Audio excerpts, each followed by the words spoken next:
Hello viewers, it's Josie. Welcome back to Eclectic Movie Reviews and Updates. And today I'm going to be doing my annual video where I pair I pair most of the Best Picture nominees with other movies. And I am just gonna get right into it. I apologize if the camera angle looks a little odd. It's because my computer's camera I got a new computer recently, and the camera is acting funny. So I couldn't get it working. I can't get it working for some reason right now. So I'm using my phone, and I have it at a certain angle, like away from me in the kitchen. So I'm just gonna get right into it. Starting off with American Fiction. So just so you know, for most of the movies, I'm actually giving more than one pairing, but for some movies, I'm only doing a single. So the first film, I'm doing in alphabetical order. American Fiction. I have 3 films I want to talk about to pair with this. First one being Hollywood Shuffle from 1987, directed by Robert Townsend. Cord Jefferson cited this as a favorite film of his growing up and a major influence on American Fiction. I could certainly see how and why. In the film, Bobby Taylor, played by Robert Townsend, has dreams of becoming an actor. He's auditioning for an exploitation film called Jive Time, Jimmy's Revenge, and his grandmother dislikes the idea of him joining such a project. She would prefer him to have a real job, suggesting the Postal Service. But Bobby's mother, on the other hand, is more supportive of this goal. Bobby has a day job at the Winky Dinky Dog, where he often does not show up due to his attendance of acting auditions. He later quits that job, and then when he's called back for the audition, the producers inform Bobby that they would prefer someone more like Eddie Murphy. And then Bobby has a nightmare about becoming Eddie Murphy. Then, to Bobby's luck, he lands a lead character in the film. Even so, Bobby lacks confidence in his acting abilities. Then we see a series of daydreams of Bobby in fake movies. There's one vignette set at the Black Acting School that instructs Black performers to act more like Black people. And this connects to how Monk, in American Fiction, Jeffrey Wright's character, is told that his writing is not Black enough. And then there's a spoof of Roger Ebert and Gene Siskel's old movie review program, At the Movies. And even more movies are made fun of. There's Chicago Jones instead of Indiana Jones. There's Dirty Larry instead of Dirty Harry. And then it's balls to the wall bonkers absurdity with painfully true to life social commentary on racial typecasting in Hollywood. And it continues to be an influential film to this day. And that is why it's pretty awesome that this is in the Criterion Collection.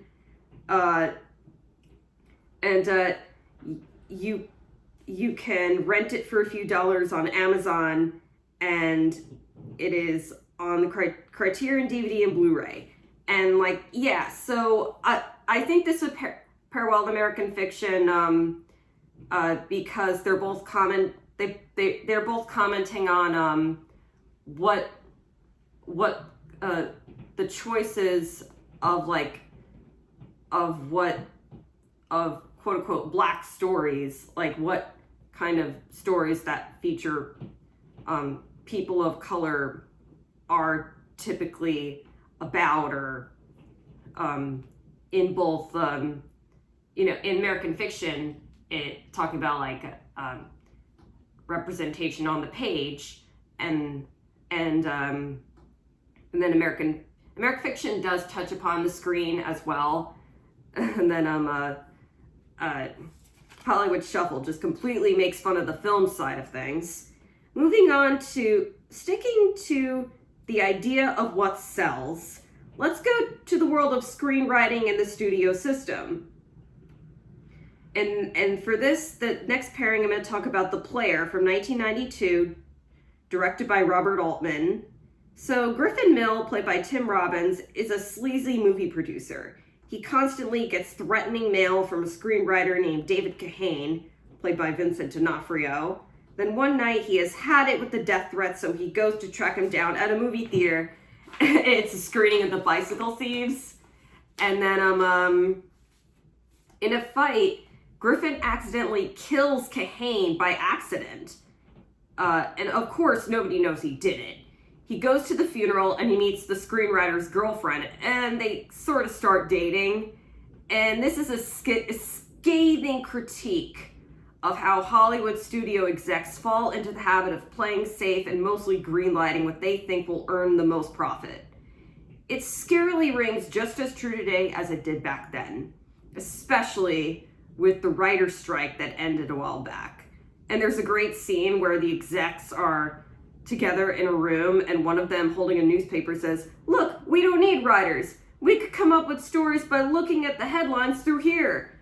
And this movie is loaded with cameos, from Whoopi Goldberg to Harry Belafonte to John Cusack. Richard E. Grant has a really funny character at one point, and there's a scene where he's trying to pitch a dark, serious movie that has no stars. He's like, "No stars," and he's super adamant about not having stars in it. It's just a timeless satire and top-tier Robert Altman. The Player is available to watch on HBO Max. And then next up is Putney Swope from 1969, directed by Robert Downey Sr. I watched this film back in the summer. So here's the story. When an advertising firm's chairman dies, the token black executive, Putney Swope, is placed in the leadership position. He got there because company laws do not allow for people to vote for themselves, thus prompting the execs to vote for who they thought didn't have a chance. Says a lot. Swope renames the company to Truth and Soul Inc. All but one of the white members are replaced with black members. They make the decision to no longer advertise tobacco, alcohol, and toy weaponry. And then we see a series of wacky advertisements for airliners, hair and skin products, and breakfast cereal. These ads are loaded with obscene nudity. Truth and Soul Inc. is quite dysfunctional, and Swope gets into the pattern of firing people post-idea taking. And then sooner or later, they do decide to advertise alcohol and tobacco, which Swope initially rejected. And the board members don't agree with this and believe that Swope is selling out. It is a film ahead of its time and certainly relevant today. As far as how it connects to American fiction, when Monk decides to write My Pathology, later renamed F, I don't want to say the F word because, I'm a lady. And so anyway, when he decides to write his book, he doesn't believe he's being true to his goal of a writer to tell human stories and not just black stories. He didn't want to adhere to what sells and what is expected of him as a black writer. Putney Swope is available to watch for free on Peacock, Tubi, Pluto TV, and Amazon Prime. And then moving on to Anatomy of a Fall, directed by Justine Triet, and screenplay by Justine Triet and her partner Arthur Harari. I'm pairing this one with La Vérité, also known as The Truth, from 1960, written directed by Henry Georges Clouzot. So, a young, free-spirited woman named Dominique Marceau, played by Brigitte Bardot, is on trial for the murder of her boyfriend Gilbert. Throughout the trial, the lawyers argue over whether or not it was intentional or accidental in the heat of the moment. We get flashbacks of Dominique's rocky relationship with Gilbert as well as other men. She also had a troublesome relationship with her sister. This movie is devastating, yet also powerful for the time, given how empathetic it was towards Dominique. And I could definitely see how this was an influence on Justine Triet for Anatomy of a Fall, because the question is asked whether she's on trial for promiscuity and being a woman, or what she actually did. Both La Vérité and Anatomy of a Fall comment on sexism in the court system. La Verite is available to watch on Criterion DVD and Blu-ray. And La Verite was also in the Criterion Closet video, one of Justine Triet's closet picks. Moving on to Barbie. I'm pairing this one with Raggedy Ann and Andy, a musical adventure from 1977, directed by Richard Williams. This is a really bizarre movie, but quite a fun ride. Similar to Toy Story, this is a story of toys coming to life when their owner is gone. Raggedy Ann and Andy's owner's name is Marcella. It is Marcella's 7th birthday. In the corner of her room is a package. The toys open it up, and it is a French doll named Babette. Anne, Andy, and the rest of the toys are welcoming Babette. However, Babette misses her French homeland. One of the objects in Marcella's room is a pirate in a snow globe named Captain Contagious. He is mesmerized by Babette's beauty. Captain Contagious pulls a scheme where he basically cons Anne into releasing him from his globe. Contagious kidnaps Babette, jumping out of the window of the nursery. Then it's up to Raggedy Ann and Andy to rescue their new toy mate. Then it's a sort of a Wizard of Oz adventure where they venture across different lands and meet colorful characters. In the deep, deep woods, they come across the camel with wrinkled knees. And they fall into the taffy pit, which is like this candy underworld. And there's a monster lurking there named Greedy that just consumes everything and is never satisfied. And he has a song that's like, and not without my sweetheart, I'll never have enough. And then they go to Looney Land, the place of practical jokes. And it's charmingly adorable. And I'm surprised this isn't more popular, especially since it's Raggedy Ann. Raggedy Ann and Andy, a musical adventure, is available to watch on YouTube. For The Holdovers, directed by Alexander Payne, screenplay by David Hemmingson. The first film I'm going to talk about for this one is The Day Trippers, which came out in 96 or 97, directed by Greg Mottola, I believe was written by him as well, if I'm not mistaken, last time I checked. So, I didn't get a chance to rewatch this one before recording this video. I had seen it December 2022. So, in the story, Eliza D'Amico, played by Hope Davis, discovers a love letter addressed to her husband, Louis, played by Stanley Tucci, written by another woman. Suspecting of him having an affair, she turns to her parents, Pat McNamara, played by Pat McNamara, who died this past January, rest in peace, and Mira, the longtime wife of Jerry Stiller, also rest in peace. Her sister Jo, played by Parker Posey, and Jo's boyfriend Carl, played by Lee Schreiber, for assistance. They all go for a Long Island road trip together on the family station wagon. The entire cast is great, especially Parker Posey. Her line delivery is just awesome. Everyone's line delivery is great here, and the whole camaraderie. In both The Holdovers and The Day Trippers, we see characters having to confront what is uncomfortable to reveal around Christmas time. They both have prickly dark humor, and are both, they're both they both have their blend of like touching of their cynicism and touching moments. The Day Trippers is available to watch on HBO Max. I also think Holdovers would pair nicely with The Wonder Boys from 2000, directed by Curtis Hanson, screenplay by Steve Kloves, and based on the novel by Michael Chabon. So Grady Tripp, played by Michael Douglas, is an author and English professor striving with difficulty to complete his novel. He is on his third tumultuous divorce.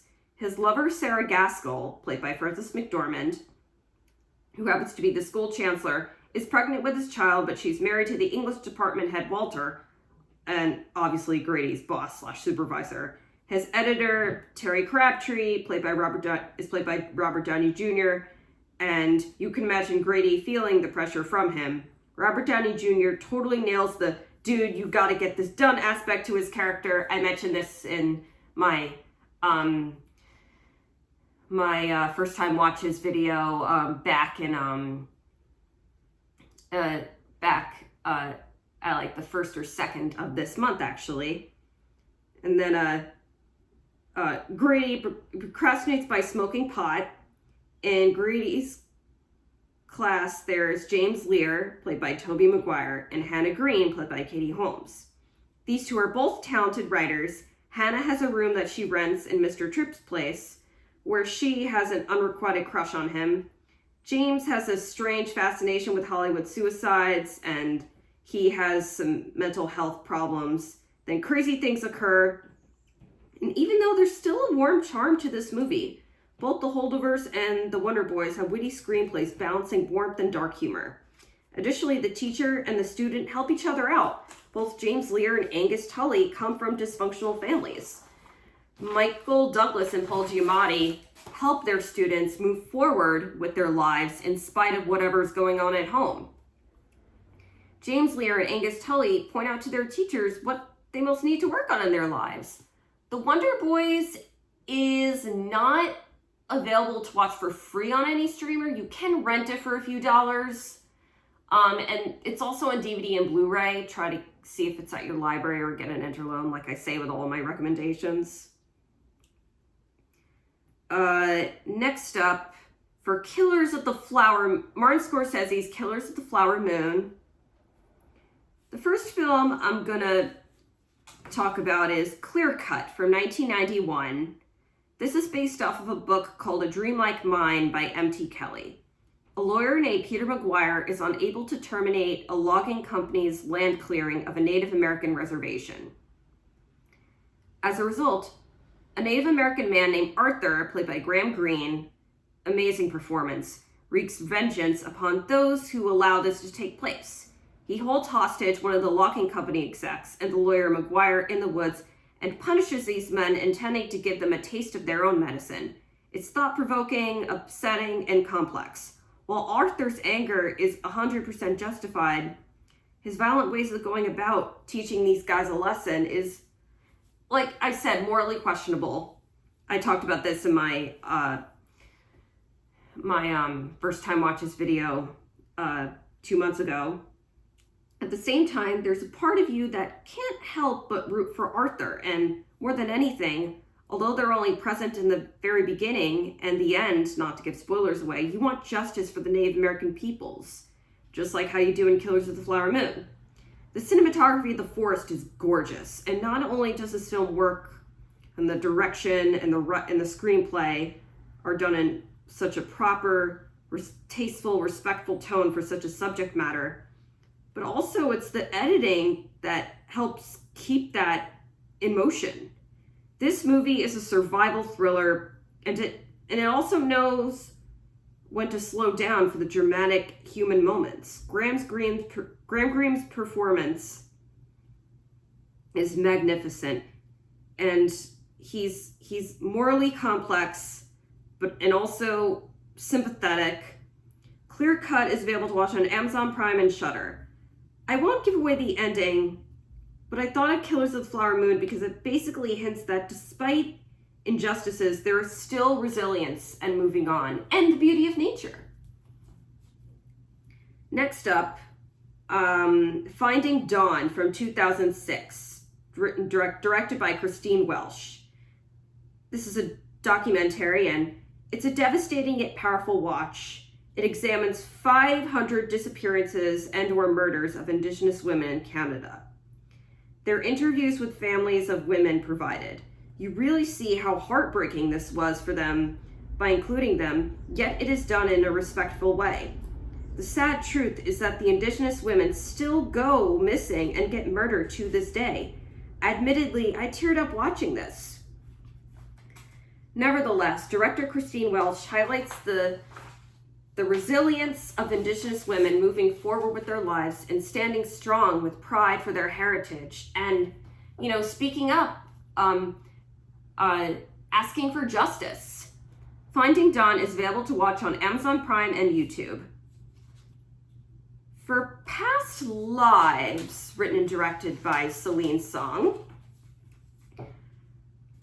the first one, for this one, I thought a lot about movies that have to do with like chance, relationships and chance,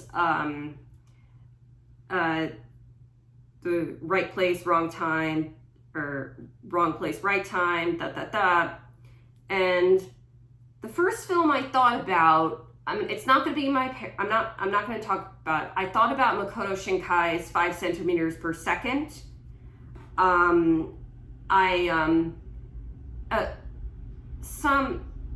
Sophia Simonello from Oscar Wilde podcast calls Past Lives the brief encounter of our generation.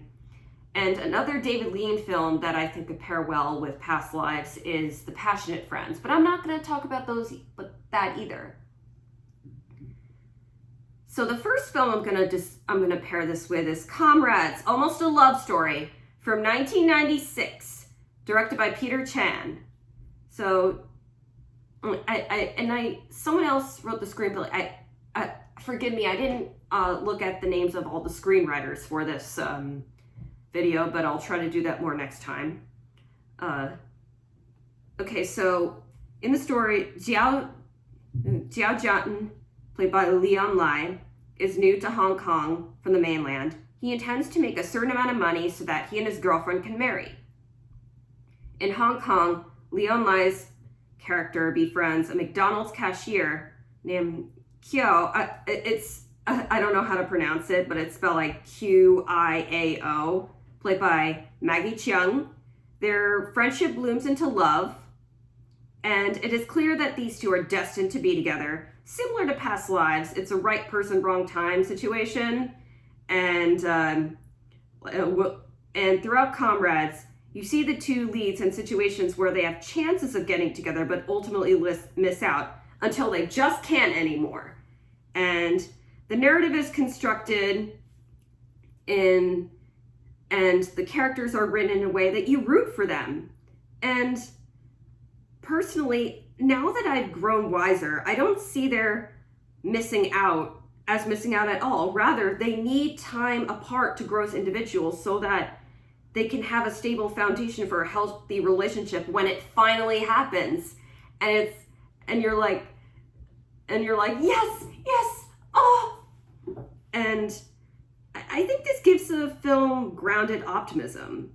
And it features music by famous Taiwanese singer Teresa Tang, who sadly died a year prior to this film's release. Interestingly, the song Tian Mi Mi was featured in one of the Oscar-nominated doc shorts, Island in Between. And it's a really beautiful song. It's a song that's really catchy and gets into your head. And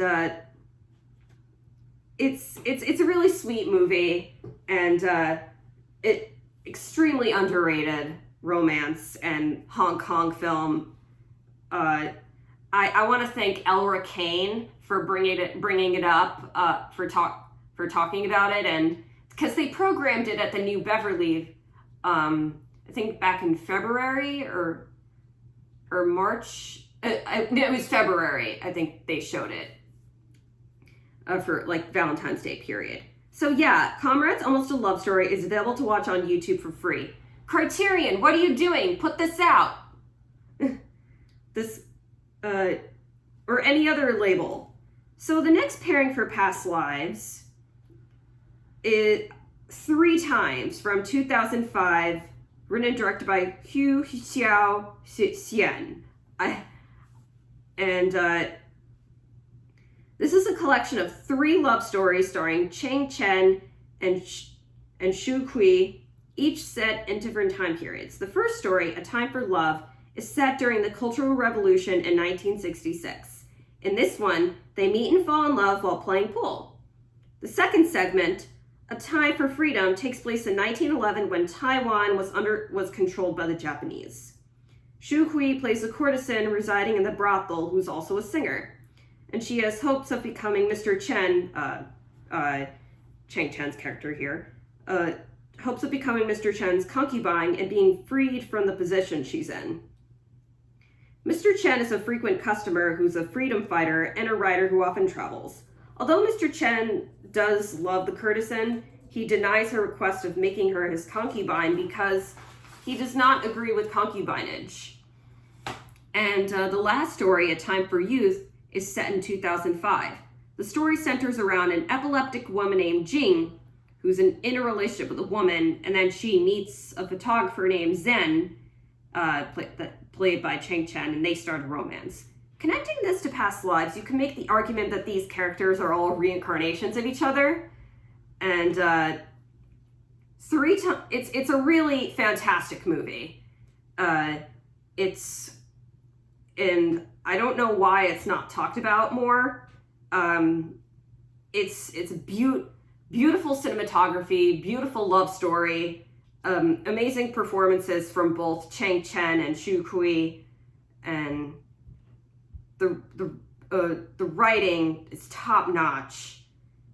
3 times it's available to rent for a few dollars on Amazon Prime, and it is on DVD. Criterion, what are you doing? Put this out. This movie rules. For Oppenheimer, the first film I'm going to talk about is a documentary from 1995 called Trinity and Beyond, directed by Peter Curran, narrated by William Shatner.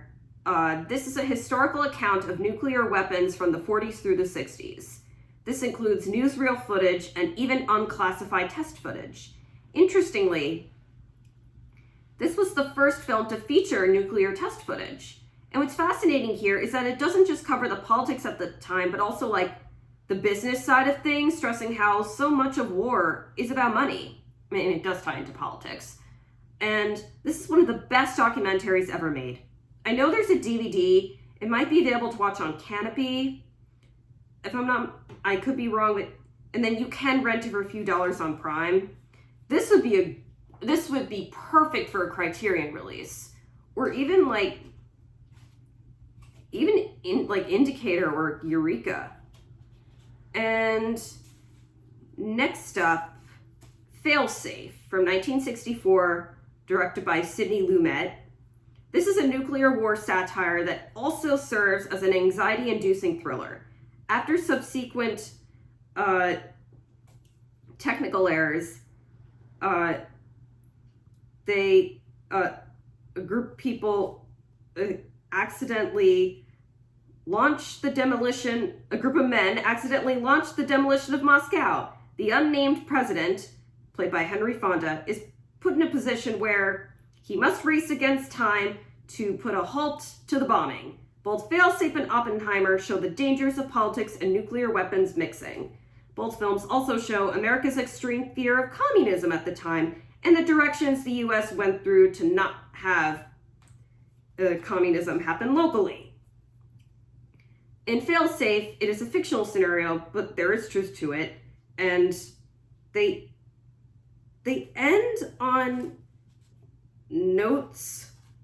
Both Failsafe and Oppenheimer end on a note that will leave you speechless and frightened. Failsafe is there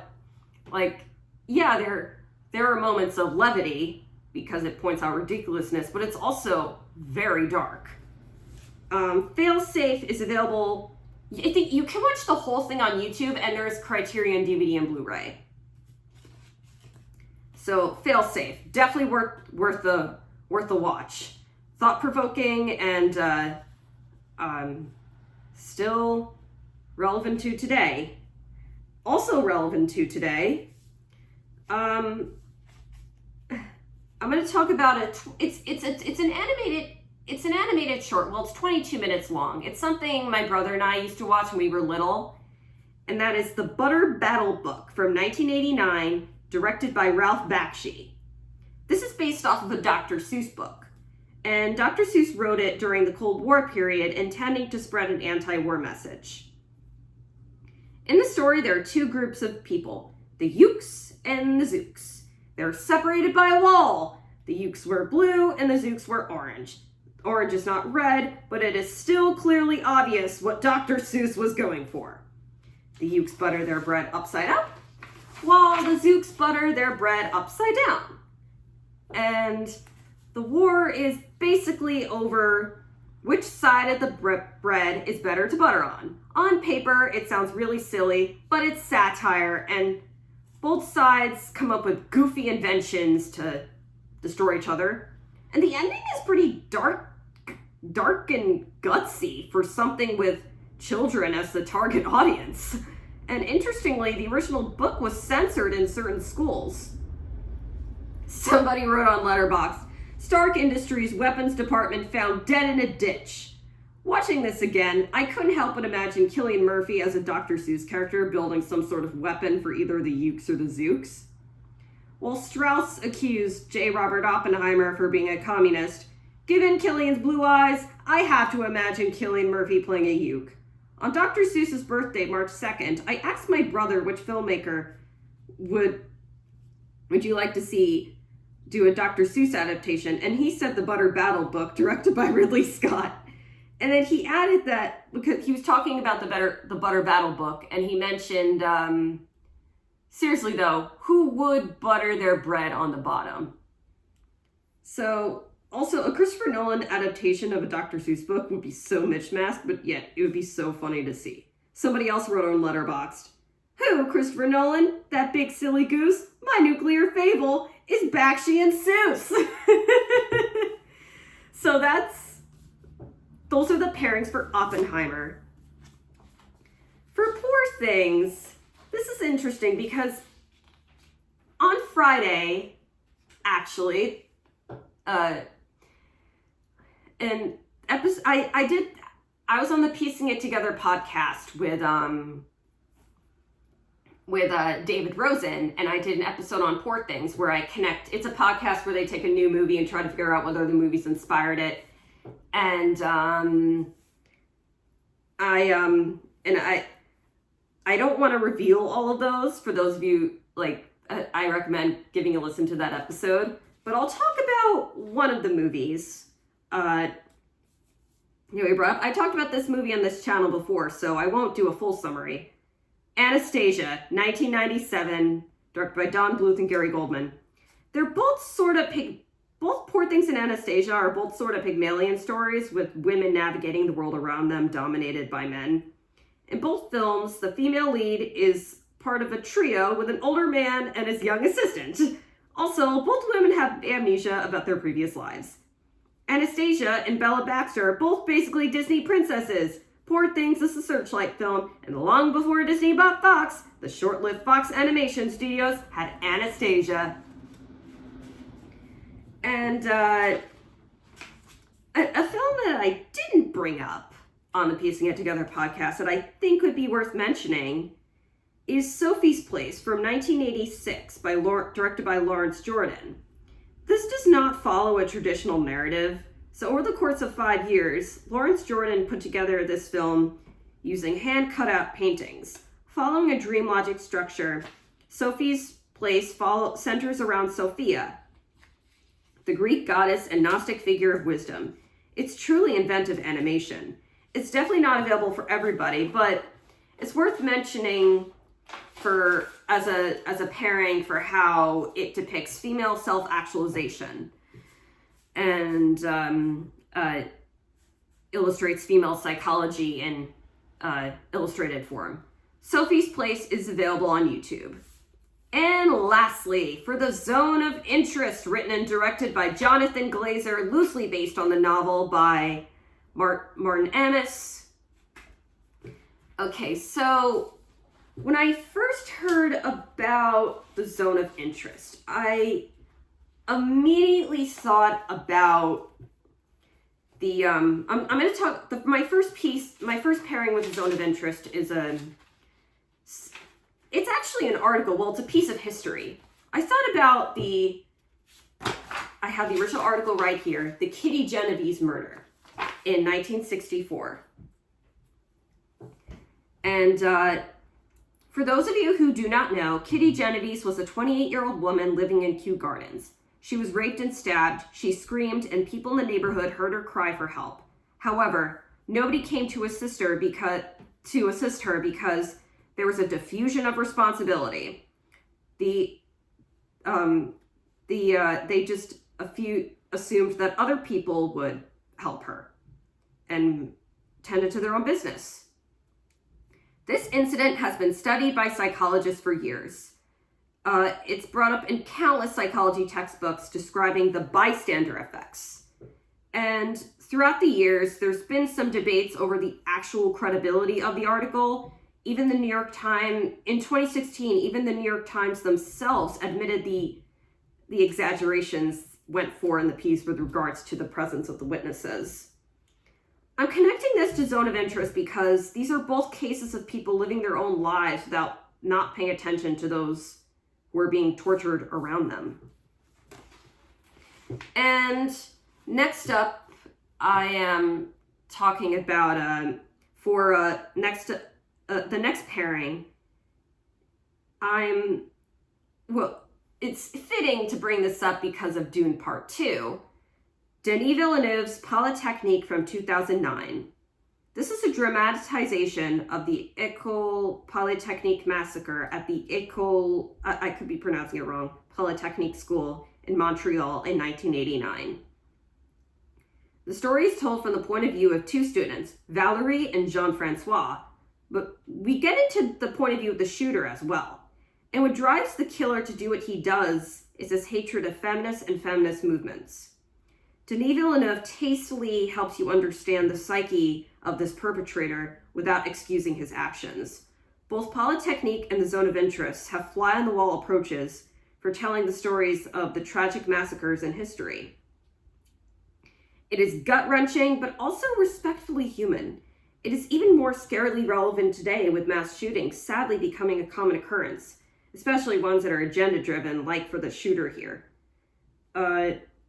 Somebody wrote on Letterboxd, it's really not a funny thing to say, but rather a scary truth with regards to the shooter. Average Twitter user. There is a monologue given at the end of the film that is so emotionally resonant in how it shows resilience and life going on, but it's a warning. What do we do if we do not address and come up with solutions to these issues of mass violence? Polytechnique is available to watch on Tubi and Plex. And lastly, the last pairing with the Zone of Interest, The White Ribbon from 2009, also from 2009, written and directed by Michael Haneke.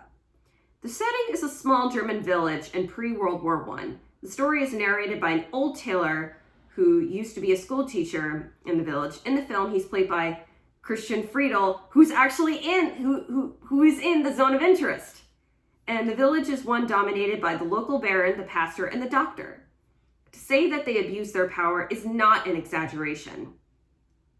These men physically and verbally abuse their wives and children.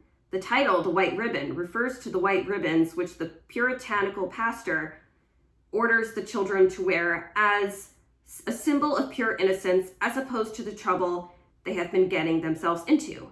A son of the pastor admits to inappropriate touching, so the pastor ties the hands of the boy to his bed so that he doesn't do it.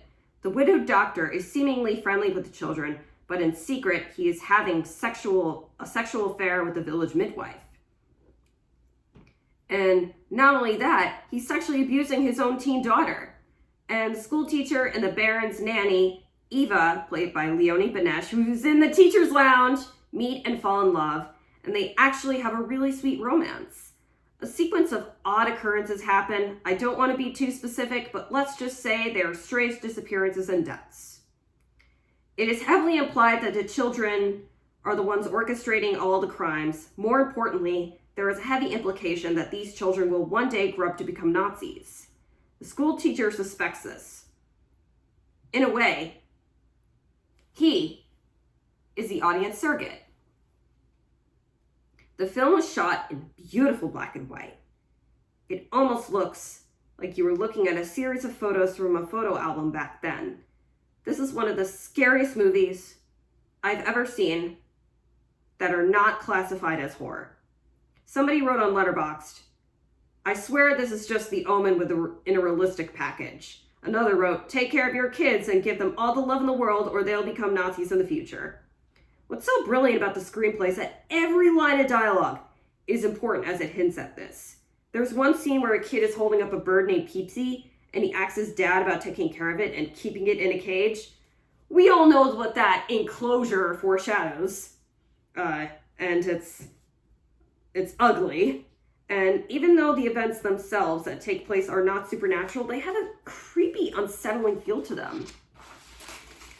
Both Glazer and Haneke go for a chilling atmosphere by withholding visual information from the viewers.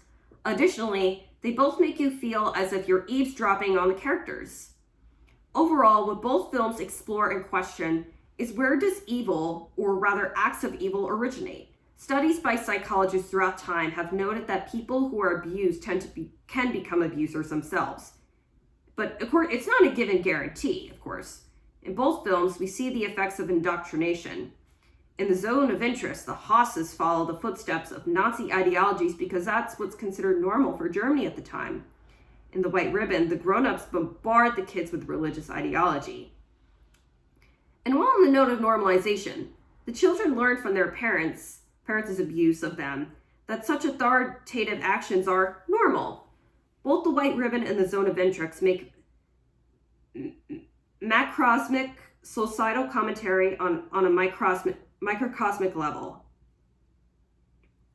Using a single family in a fancy house beyond the wall of a concentration camp, Glazer depicts the dangers of bystander behavior and, in some regards, those at the top not caring about the bottom and putting their materialistic comforts first. I'm talking about like an economic status standpoint. Using a rural village setting, The White Ribbon allegorically illustrates how authoritarianism and totalitarianism planted the seeds of Nazism. And sadly, this stuff is not over. Anti-Semitism has been on the rise. And, with the Israeli-Palestine conflict, wars over religion and, authoritative governments, those who do not learn from history are doomed to repeat it. It's a sad truth. But it was such a pleasure sharing these pairings with all of you. I'm just going to run them down and then I'll call it a day. Okay, so for American fiction, my pairings are Hollywood Shuffle from 1987, The Player from 1992, and Putney Swope from 1969. For Anatomy of a Fall, I'm pairing it with La Verite from 1960. For Barbie, Raggedy and Nandy, A Musical Adventure, 1977. For the Holdovers, The Day Trippers from 1997, and The Wonder Boys from 2000. For Killers of the Flower Moon, Clear Cut from 1991, and Finding Dawn from 2006. For Past Lives, Comrades, Almost a Love Story from 1996, and Three Times from 2005. For Oppenheimer, Trinity and Beyond from 1995, Failsafe from 1964, and The Butter Battle Book from 1989. For Poor Things, Anastasia from 1997, and Sophie's Place from 1986. For The Zone of Interest, the Kitty Genovese murder. The article's right here. Polytechnique from 2009, and The White Ribbon, also from 2009. Oh, with my pairings, I did not include Maestro. I admit I did not watch it because I didn't really care. But, sorry. But, yeah, those are my pairings. Thank you for watching. If you like this video, click the like button and subscribe, and you'll be notified for more videos. The links to my socials are in the description below. Thank you for watching. Goodbye for now.